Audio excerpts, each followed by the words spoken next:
Hello, virtual audience. Welcome to the final day of Sustainable Brands 2021 in San Diego. Thank you guys for hanging in there.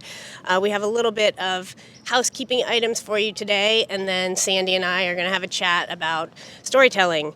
So first, I would like to thank our sponsors and a special mention to CVS, Logitech, and my own company, Buck the Cubicle, who is behind the camera and sponsoring the live stream. I am your host today. My name is Jenna Close. I am the Director of Photography at Buck the Cubicle. So now, housekeeping is done, fast and easy. I introduced myself. By the way, you can also find us on Instagram at Buck the Cubicle. That's Buck with a B. That's where we hang out most. Also on LinkedIn. And Sandy, I'm going to let you introduce yourself. Happy to do that. Hi, everybody out there. My name is Sandy Skees. I'm the chair of the Sustainable Brands Advisory Board, and I work at Porter Novelli, and I lead our purpose and impact practice globally. So Porter Novelli is a global communications and consulting company, and we do sustainability, ESG, corporate reputation, purpose work. Storytelling is a big component, so I'm excited to have our conversation today. So I think maybe to kick us off, I think one of the things that I liked, I'll just kind of start with a comment and then jump in. This is free flow. Okay, great. We're good. I'm putting my notes away. All right, super. One of the things that I said opening night when I opened the conference is, and I've been coming to this conference for 14 years, is there's what I see is a say-do gap. And in the early years, it was all about what we said was pretty far away from what we were actually doing. And there was a lot of attention and attunement to greenwashing. But in the interim years, a lot more companies are doing really great things from a sustainability, ESG, and DEI work, but they're not talking about it very much. And I think that does two things. One, it creates the false impression that we're not actually making progress. And these are like the existential risk of climate and social inequalities are big problems to fix, but there are solutions. And so then you create the false impression that we're not making progress. The other is, by not talking about things, the storytelling, you're also not giving everybody else permission to come along with you. Yep. And I think that's why we need stories. But you tell stories for a living. Yep. So give us some of your tips. Yeah, so Buck the Cubicle, we tell stories through photography and video, and we work solely with sustainable, purpose-driven brands. Anything, if you're doing something good, large or small, beyond just making money, then we like to work with you. And what we find, so one of the most common questions or comments we get when people come to us is, I have this initiative, or we have these things we've been doing, we have this data, but we don't know how to tell the story. That's the biggest thing. And I think, so some of the common pitfalls that we find with clients as we start to work with them, and the thing is you don't have to come to somebody like us or like you guys fully ready to go. Like, that's part of the process, and we spend our lives telling stories, so we can always offer help in that regard. So I do want to put that out there, that people don't have to just be 100% ready to go, because I feel like they never get there, because that's not their bailiwick, right? So they don't know how to move forward. Some of the common pitfalls that you guys should think about when you're trying to figure out what stories you want to tell is the sustainability, the social impact, the social justice. Any of these stories, they are very different from average advertising, right? Because what you're doing is you're appealing to the consumer's heart. Consumers are very, very, very invested in this stuff on a very deep level. So it can't be just like, oh, this is our shiny new Ford, buy it because it's shiny and new and beautiful. It has to be deeper than that. And so a lot of people, so you have to tell the truth. So we have a responsibility to honesty and integrity when we are, and authenticity when we are telling these stories. Those are the three things you have to keep in mind. And a lot of our clients, when they first come to us, are afraid to actually tell that story, because that story isn't perfect, right? It doesn't go far enough. It doesn't. Right. Or, one of the best things you can do is admit your mistakes. We're all human. We all make mistakes. Every company has humans behind it. Yeah. So admitting your mistakes and then talking about how you've overcome them, admitting things you haven't figured out how to do yet. Yes. And I think what's also important is be specific in the way you're telling the story. There was a video earlier this week that was shown, and there's a lot of lofty language, which is great. But as you're listening to it, I was hungry for, what does that mean, go forward, or something like, in what way, where are we headed? So tell us about, how do you weave the heart, but then the specifics, so it's grounded in the tangibles? I think one of the easiest and most effective ways to do that actually is to use real people. So I will say, you do have to know who your audience is. Like, we tend to work either in videos that are public facing or videos that are investor facing. Okay. Now, the investor facing ones, the investors tend to already speak that language, and they want to hear certain things. They want to see numbers in a certain way, and that's kind of a different ballgame. Right. But what I'm most interested in talking about is, because investors is pretty simple in that regard. The public facing stuff is where we really need more of these stories to be told. Using real people. This is not a time for using models and actors. Right. You can tell. So using a real person with all of their stumbling, all of their human emotion, all of the thought process that goes into those types of interviews, that's the most authentic thing you can do. Right. Yeah. And don't you? And the thing about that sort of stumbling or these not perfect models is, we have all gotten used to seeing each other on Zoom, where the cat runs in the background. So I think a little bit of imperfection is okay. Yeah. What do you think about? So consumer facing, I get it. We need to be more out there. And to me, I feel there's a tendency to kind of oversimplify. Yep. And what we know from the research we do about what consumers expect of brands when it comes to climate work or social justice work is they are looking for what my colleague Conroy Boxhill calls the receipts. People want details, and don't underestimate how sophisticated your customers are in looking for information. And you may not be able to get it in a video story, but back it up on your website, put it on the rest of your sort of owned channels, because you never know the bits and pieces that people are going to look for. And you can't tell it in a video that way all the time, but it better be. Yeah. Can you mix data and Sure. story in it? So how does that happen? Yeah, I mean, you can. I think what most people tend to do is lean to the data because it's comfortable and it's hard and it's like hard facts, right? But then, at least in the public facing videos, then you miss the human interest and the emotion, and so you lose a certain amount of watchers that way. Yeah. So that's one of the things we work with people a lot is like, all right, this piece of data is really important, and it's backed up by this human interest story. Right. So it's the combination of both. Because you do want both. And I will say too that, like, you don't need to tell everything. Like one of the problems with the videos, everyone was like, I want this 10-minute video and I want to talk about all the initiatives I've done. Well, most people don't watch more than 2 minutes. So what we really encourage people to do is start a series. And that also works really well for social media because you need a lot of content, right? Right. So in one shot, you might film 10 different segments. I'm turning away. You might film going out to the ocean. You might film 10 different segments, right? And each one is a little story that backs up and reinforces a certain initiative or data set that you want to explain. I am so glad you said that, because we find that same challenge when we work with companies is, for companies who've been at this for a while, their programs are large and extensive and can feel overwhelming. Mm-hmm. And when they're trying to talk about them, everything is, let's call it, at the sort of same volume.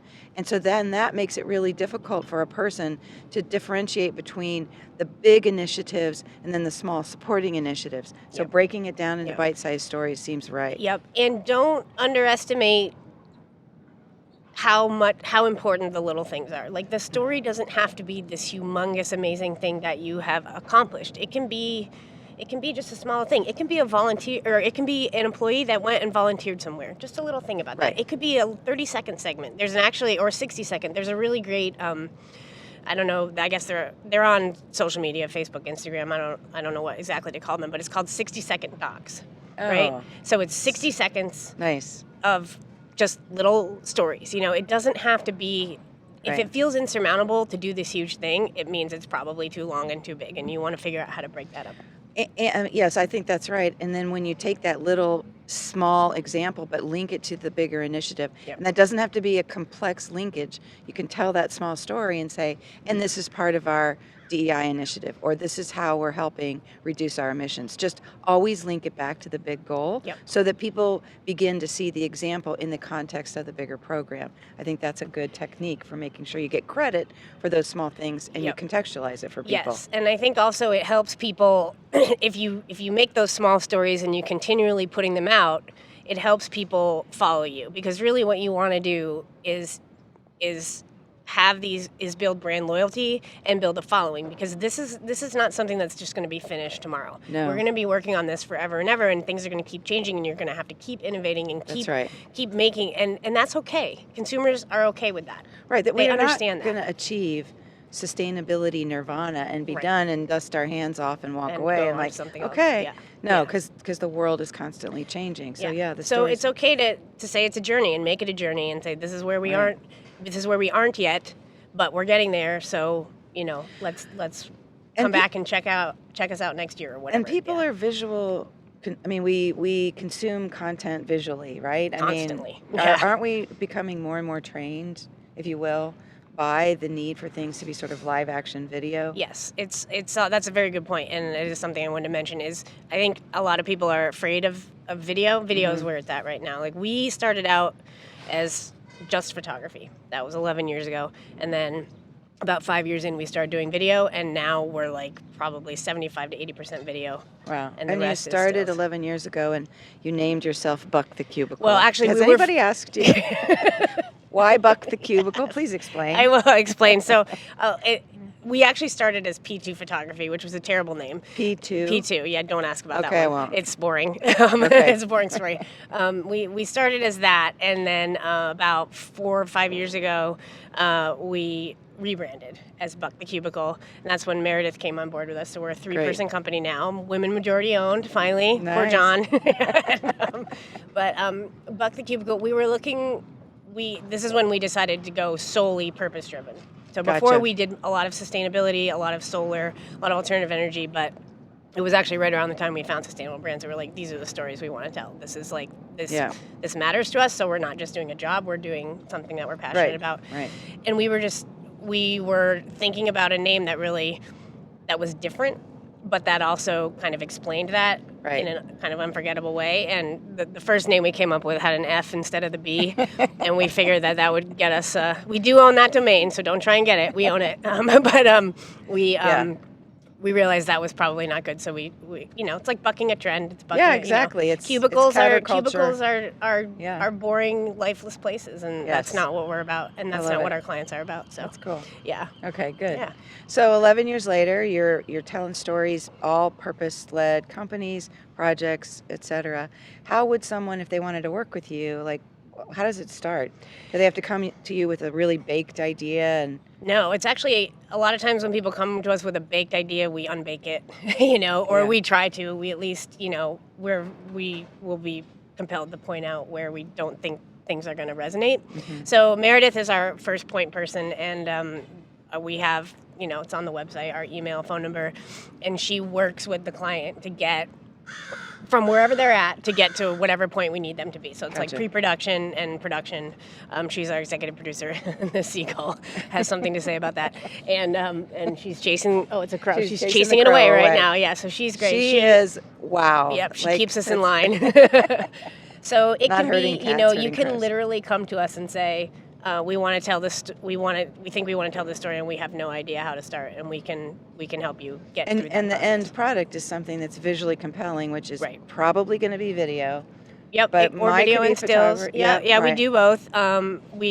Video is more common these days, but and that video can be repurposed into, it's really whatever you want, any kind of visual, visual media outlets. That you need to And put what it if we wanted a series of fireside chats and said you can do that too? Like so anything anything that involves cameras and recording, we can pretty much do. And Great. if we can't do it personally, if it's really large, like in this situation here where we're running the cameras, but 559 Labs is running the behind the scenes, and we have tons of people to partner with. So Great. But really, we consider it a collaborative effort, and that's primarily where Meredith comes in the beginning, is just asking the right questions and having these conversations with people to make sure that they're really going to get what they want. Right. Because sometimes they don't know what they want even.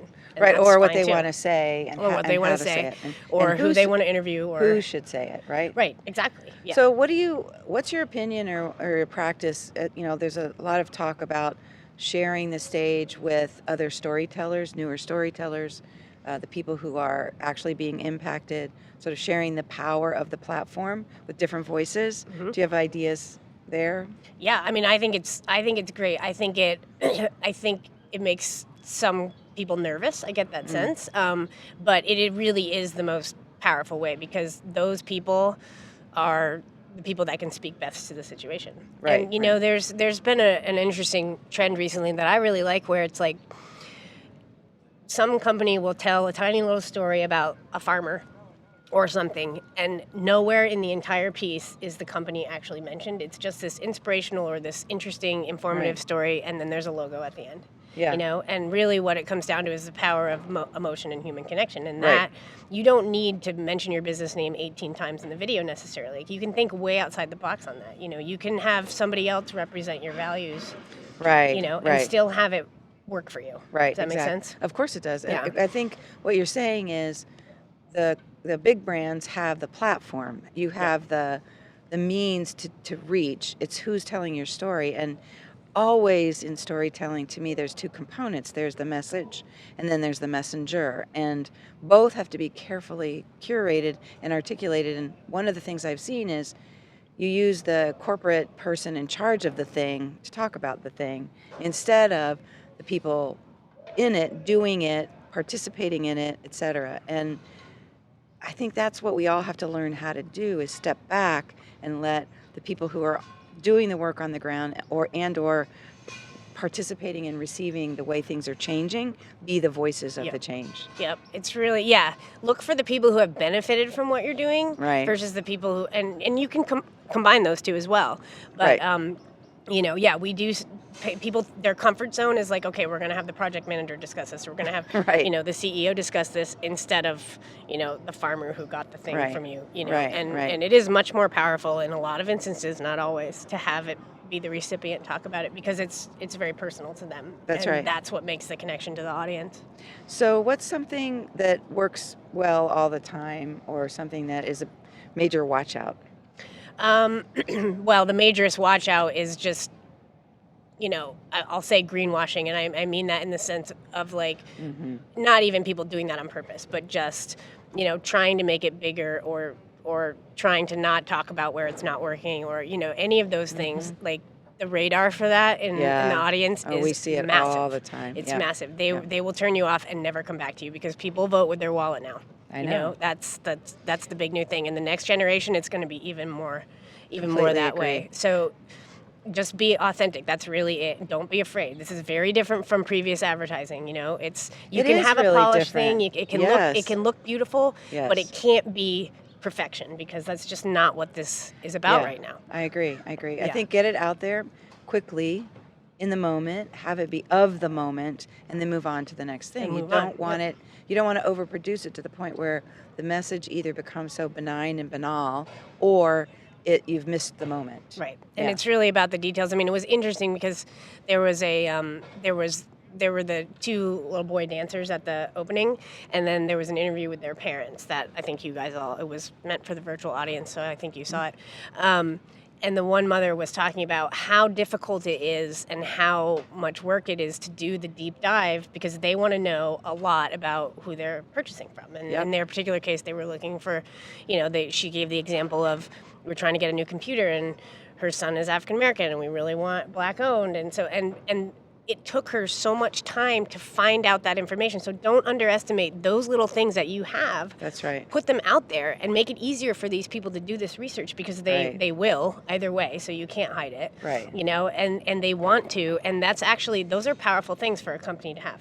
Right, and we were listening to some research being presented earlier this week about what consumers want, what they're looking for, and there was a great study that Jennifer from AT&T was talking about, some of the research they've been doing, which is they knew that if people knew one thing that AT&T was doing, like their reputational value increased. And I'm talking about doing from a sustainability or ESG or DEI. But when people knew two or more, the brand value increased even greater. And so then they're like, oh, great. So now what we know is it's not we're doing one thing and you just repeat the message over and over and over again, which is the old way of understanding communications, which is get your message tight and then just keep repeating it over and over again. That isn't the way people consume content anymore. And then so they were looking at, well, what are the couple of things, if we put those 2 or 3 things together, that's the winning combination. And all their research said, we have no idea because every person's different. So you might be looking for, she was looking for some type of participation in Black-owned businesses. For someone else, it could be, I'm passionate about water or protecting species, and I want to find that information. And I care about Black-owned. Like we all care about multitudes of things. So get the information out there. And what I love about what you all do is the information is visual and it's alive.